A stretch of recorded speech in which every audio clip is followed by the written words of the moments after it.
나는 아들 내 가족을 내쫓기로 했다. 어느 날 내 통장에 찍힌 숫자를 보는 순간 나는 내가 바보였다는 걸 깨달았다.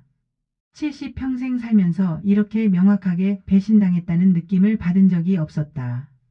며느리 수진이가 어머님, 손주들 학원비 좀 도와주세요. 이번 달만요라고 했을 때 나는 의심 없이 통장을 열었다. 300만 원. 그 다음 달도. 어느새 2천만 원이 넘는 돈이 빠져나갔다. 그런데 오늘 아침 우연히 수진이 핸드백에서 떨어진 명세서를 보았다. 신축 오피스텔 계약금 납부네요. 날짜를 보니 내가 학원비라며 돈을 준 바로 그날이었다. 손이 떨렸다. 아니 온몸이 떨렸다. 나는 70살이다. 남편은 3년 전 세상을 떠났고 퇴직금과 연금으로 간신히 살아가고 있다. 아니 살아가고 있었다. 아들 내외와 손주들을 돌봐주는 대가로 월세도 안 받고 식비도 아껴가며 내 노후 자금을 깎아먹으며 살았다. 손주 키우는 게 제일 큰 효도예요, 어머님. 수진이의 목소리가 귓가에 맴돌았다. 새벽같이 일어나 아침밥을 하고 손주들을 학교에 보내고 빨래를 돌리고 저녁 준비를 하는 동안 수진이는 요가를 하고 친구들과 브런치를 먹으러 다녔다. 나는 무급 가정부이자 무이자 은행이었던 셈이다.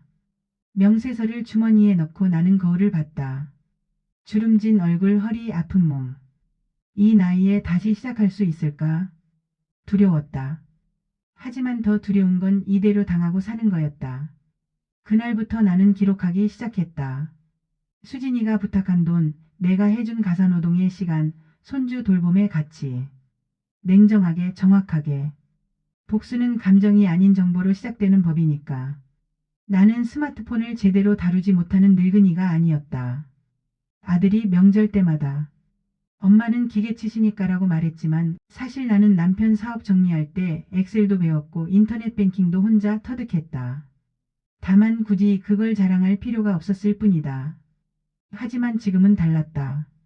며칠간 나는 집안의 모든 서류를 뒤졌다.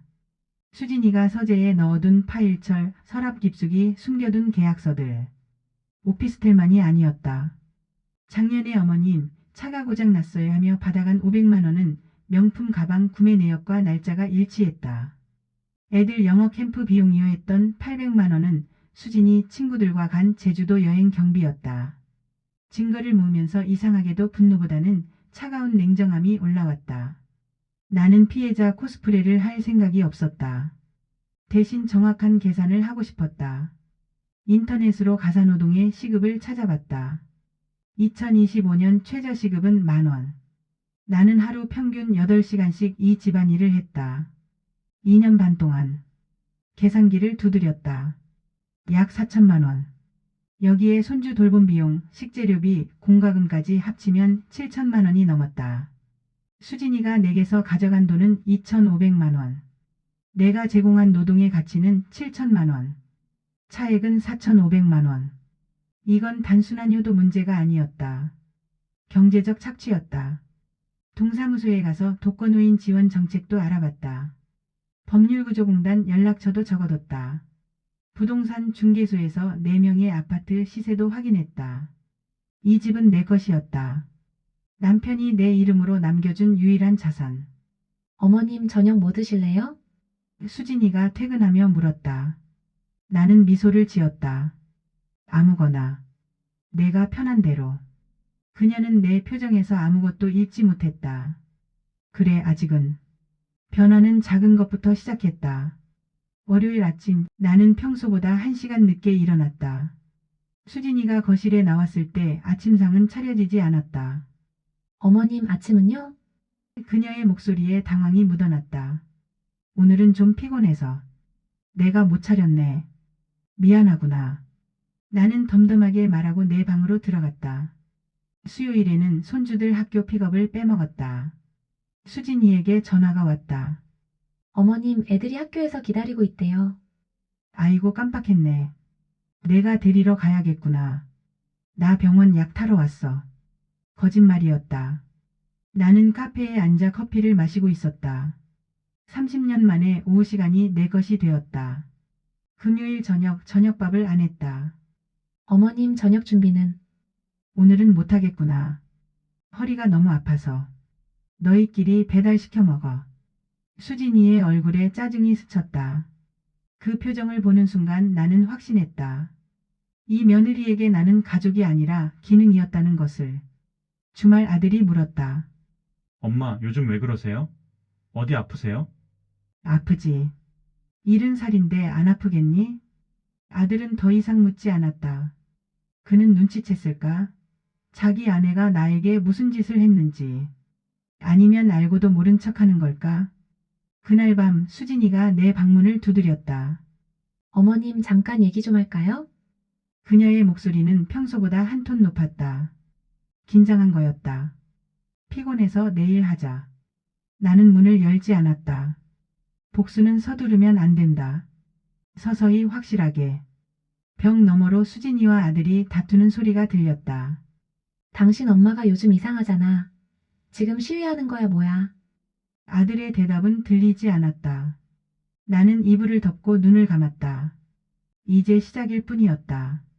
목요일 오후 아들이 나를 불렀다. 아들, 엄마한테 할 말 있니? 거실 소파에 나란히 앉았다. 수진이는 필라테스 수업 간다며 외출한 상태였다. 아들은 불편한 표정으로 말했다. 엄마, 요즘 왜 그러세요? 수진이가 많이 힘들어해요. 나는 준비해둔 파일을 테이블에 펼쳤다. 은행 거래 내역서, 오피스텔 계약서, 사본, 명품 구매 영수증, 여행 사진들. 모두 날짜와 금액이 정확히 매칭되었다. 이게 뭐예요? 아들의 얼굴이 굳었다. 내 와이프가 나한테 받아간 돈이다. 손주 학원비라고, 차 수리비라고, 영어 캠프 비용이라고 했던 돈들.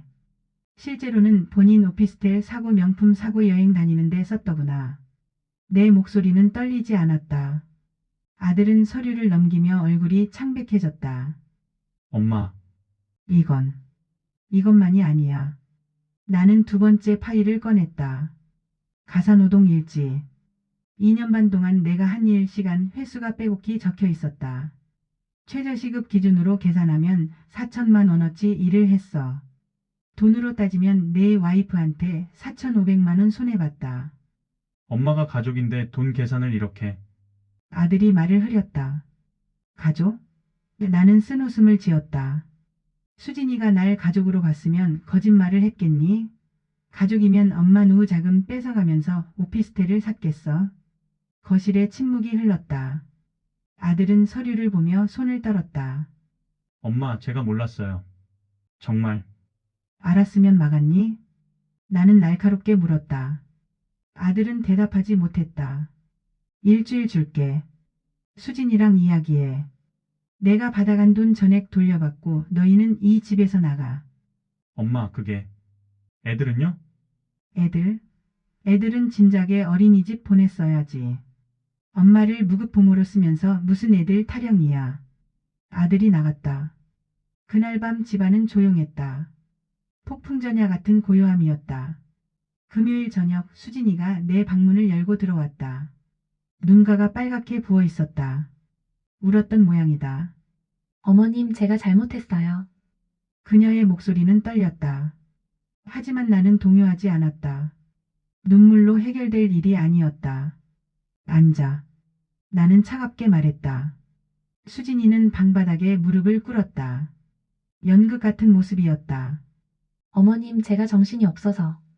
오피스텔은 노후 대비용이었고, 명품은 친구 선물이었고. 거짓말 그만해. 나는 손을 들어 말을 끊었다. 내가 산 오피스텔 등기부 등본 떴어. 내 친구 명의로 전세 놨더구나. 월세 받고 있지?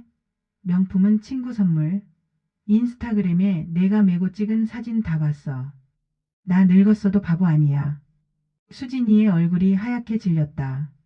그럼 어떻게 하길 원하세요? 이제 본심이 나왔다. 사과가 아니라 협상.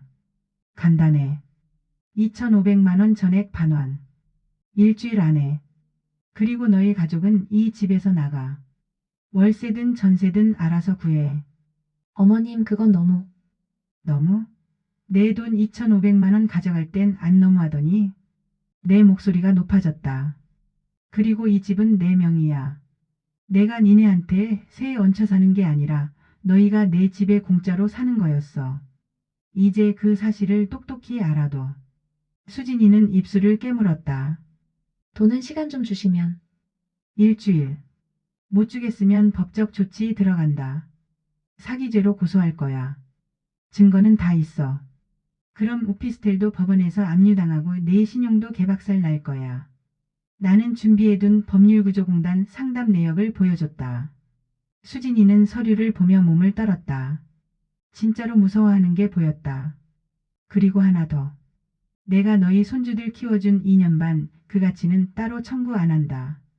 대신 앞으로 절대 연락하지 마. 명절에도 제사에도. 난 이제 너희 가족 아니야. 수진이가 나갔다. 복도에서 아들과 다투는 소리가 들렸다. 어머님 미쳤어! 우릴 내쫓겠대! 아들의 목소리는 들리지 않았다. 나는 창밖을 봤다. 봄비가 내리고 있었다. 수진이는 사흘 만에 돈을 가져왔다. 2,500만 원. 현금으로. 오피스텔 전세 보증금 빼서 가져왔어요. 그녀의 목소리는 차가웠다. 이제 사과도 눈물도 없었다. 가면이 완전히 벗겨진 얼굴이었다. 수고했어. 나는 돈을 받아 은행 봉투에 넣었다. 일주일 후 이사짐센터 트럭이 왔다. 수진이는 짐을 싸면서 한마디도 하지 않았다. 아들은 멋쩍은 얼굴로 이것저것 박스에 담았다. 손주들은 상황을 이해하지 못한 채 할머니, 우리 어디 가요? 물었다.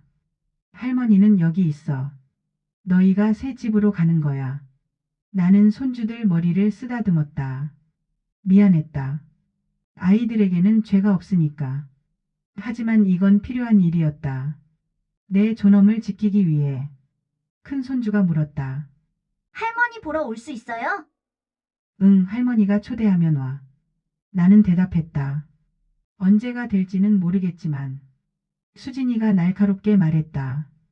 애들아, 빨리 와. 할머니 바쁘셔. 그 말투에서 원망과 적의가 느껴졌다. 짐이 다 나가고 집이 텅 비었다. 거실, 안방, 작은 방.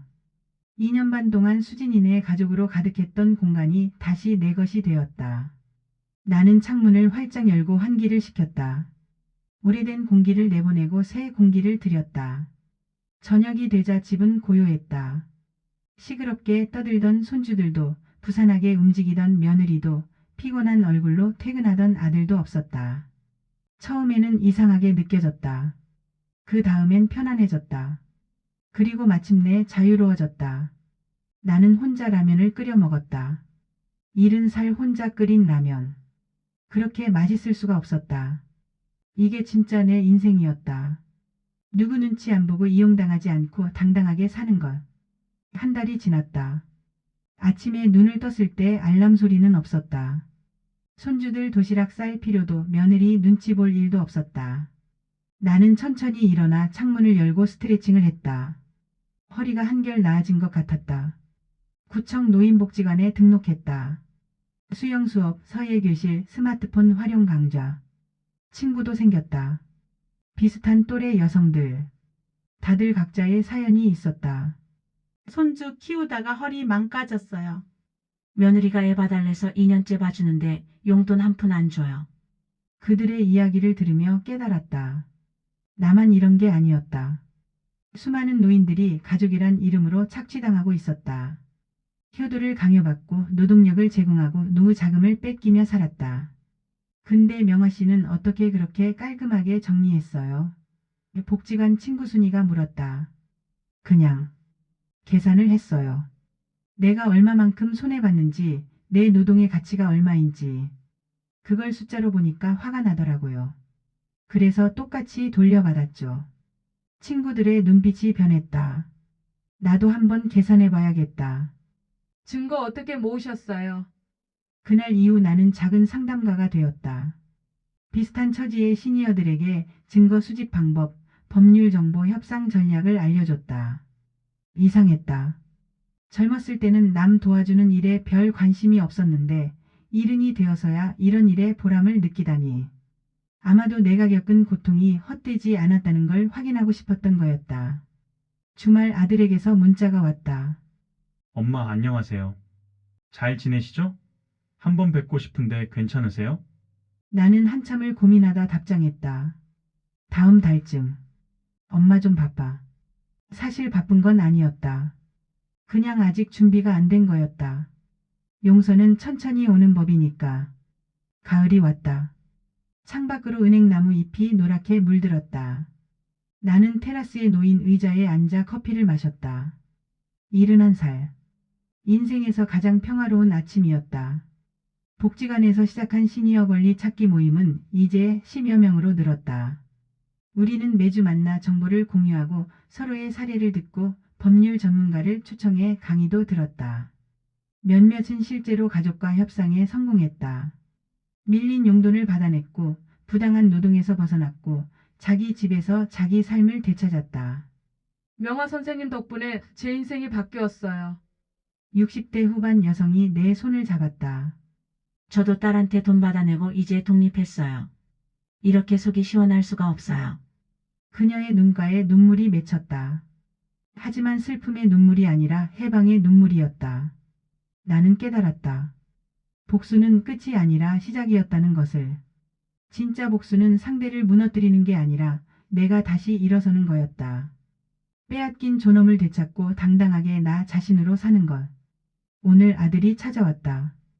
혼자였다. 엄마, 그동안 정말 죄송했어요. 제가 몰랐어요. 아니, 알면서도 모른 척했던 것 같아요. 그의 목소리는 진심이었다. 수진이랑 상담 받고 있어요. 부부치료. 우리 관계도 문제가 많았더라고요. 잘하고 있구나. 나는 고개를 끄덕였다. 엄마, 애들이 할머니 보고 싶대요. 다음 주 일요일에 오너라. 할머니가 맛있는 거 해줄게. 아들의 얼굴이 환해졌다. 하지만 나는 선을 그었다. 단, 할머니 집은 놀러 오는 곳이지 너희 편의를 위한 곳이 아니야. 애 맡기러 오지 마. 돈 빌리러 오지 마. 그냥 가족으로 만나자. 그게 진짜 가족이니까. 아들이 고개를 숙였다. 알겠습니다, 엄마. 그가 가고 나서 나는 다시 테라스에 앉았다. 성향이 지고 있었다. 황혼. 누군가는 인생의 끝이라고 하지만 나에게 황혼은 가장 아름다운 시간이었다. 모든 것을 경험하고 더 이상 두려울 것이 없는 시간. 나는 71살이다. 이제부터 내 인생은 내가 산다. 누구의 엄마도 누구의 며느리도 누구의 할머니도 아닌 이명아로서. 이것이 내가 찾은 황혼의 존엄이었다. 창밖으로 첫 별이 떴다. 나는 미소 지으며 커피잔을 들어 올렸다.